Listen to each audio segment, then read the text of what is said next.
Tumtum and Nutmeg, A Seaside Surprise, Chapter 4. Later that evening, when the children were asleep, Tumtum and Nutmeg crept out to leave the map on Lucy's bedside table. When they got back to Seaview Hollow, Lord Seamouse made some cocoa. Then they sat up talking in the drawing room. But General Marchmouse didn't say much.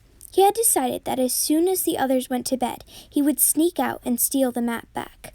Then he would set off for the beach at dawn and find the treasure all by himself. He fidgeted in his armchair, wishing they would all turn in, but on and on they chattered. The general found their talk very dull. His long day had tired him. He became drowsier and drowsier, and his eyelids felt like lead. By the time Nutmeg offered him another mug of cocoa, he was fast asleep. She gave him a prod, but he didn't stir. "We might as well let him sleep here. There's no point in moving him," Lord Seamouse said. Tumtum pulled off the general's shoes, and Nutmeg tucked a warm blanket around him. Then they all went off to bed, leaving the general snoring in his armchair. When the general woke up in the morning, he felt very foggy. He heard the clock chime 7, and he rubbed his eyes, trying to remember what he was supposed to do. Then he gave a gulp. "The map!" he cried. He threw off his blanket and sprang from the chair. Then he let himself out of the mouse hole and crept into the children's room. But when he peeked out from under the dresser, he let out a howl. It was too late. Aurthor and Lucy were already awake. They had found the map and Nutmeg's letter, and now they were sitting staring at them on Lucy's bed. The general seethed. If only he hadn't fallen asleep. Lucy was reading the letter through the magnifying glass attached to Arthur's penknife.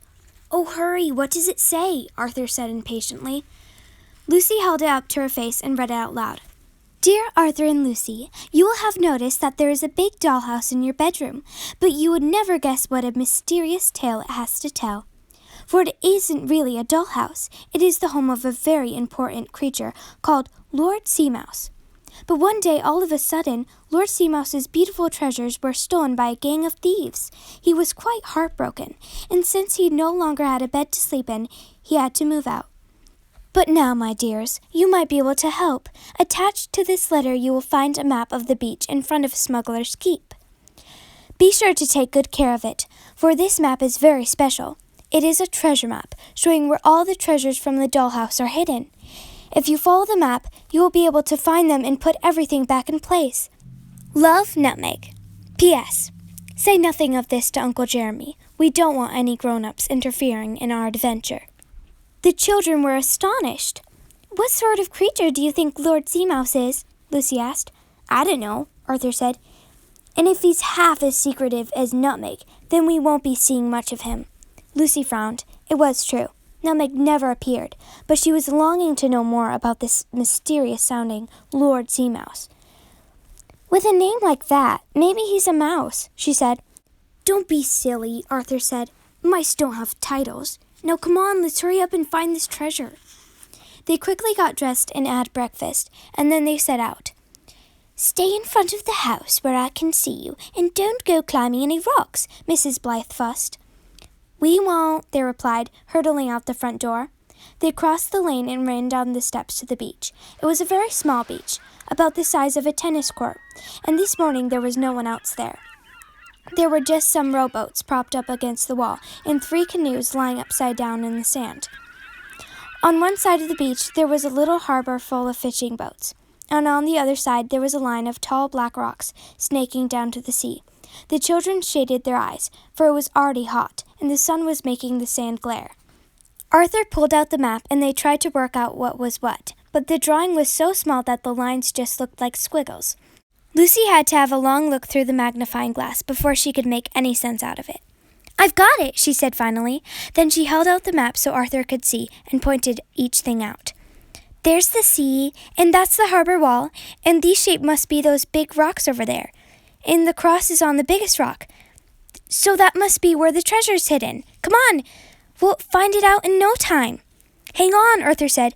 "What are these?" He was pointing to some tiny marks on the side of the map, next to where the cross was drawn. Lucy peered through the magnifying glass again. The marks were so small that at first it looked like dots and dashes, but when she looked harder, she could see that they were letters. She studied each one very carefully and then read them out loud. Stargazer, she said. "That must be the name of the rock where the treasure's hidden." Stargazer. It sounded very mysterious. Come on, let's go find it, Aurthor said. They ran over to the rocks and stood looking for them in the sand. In the front, the rocks were very smooth and flat, like a giant pebbles. But the rocks behind were much larger. Some were as tall as the front door. That must be Stargazer, Aurthor said, pointing to the tallest rock of all. It was very different from the other rocks. It was all black and ragged and shaped like a witch's hat, and there was a big rock pool in front of it, but not the kind anyone would want to paddle in. The water was dark and thick with seaweed. The children could see from where they were standing that Stargazer was full of little nooks and crannies. The treasure could be hidden in any one of them. They scrambled up onto the boulders and started exploring around the bottom of the rock. They searched and searched, digging their hands into each little groove, but all they found was an old golf ball. Then Aurthor climbed a little way up the rock, hanging on by the juts and grooves, and poked around in the caves higher up. The smallest cave was the size of a jam jar, and the largest was as big as a laundry basket. To Mouse, they would have seemed quite spacious, but they did not take Aurthor long to explore. He groped his hands around each cave in turn, but there was no treasure. Soon the whole morning was gone. Come on, Lucy said eventually. We'd better get back. It's nearly lunchtime. The treasure must be hidden in one of those little caves right at the top, Aurthor said, jumping back down. Lucy frowned. Then how will we reach it? She said. Look, I can climb up onto that, Aurthor said, pointing to a place where the rock bulged to form a small platform. Then I'll be able to reach across. All right, Lucy said. Let's come back this afternoon and try. Aurthor tucked the map back into his pocket. Then they ran to the cottage. Mrs. Blythe opened the door. She was holding a pair of oven mitts, and her face was red from cooking. Goodness, look at the state of you, she exclaimed, seeing Arthur's blackened hands. You'll need a good wash before lunch. Whatever have you been doing? We were just playing around in the rock pool, Lucy said guiltily, remembering what they had promised not to climb on the rocks. But Mrs. Blythe did not seem very interested.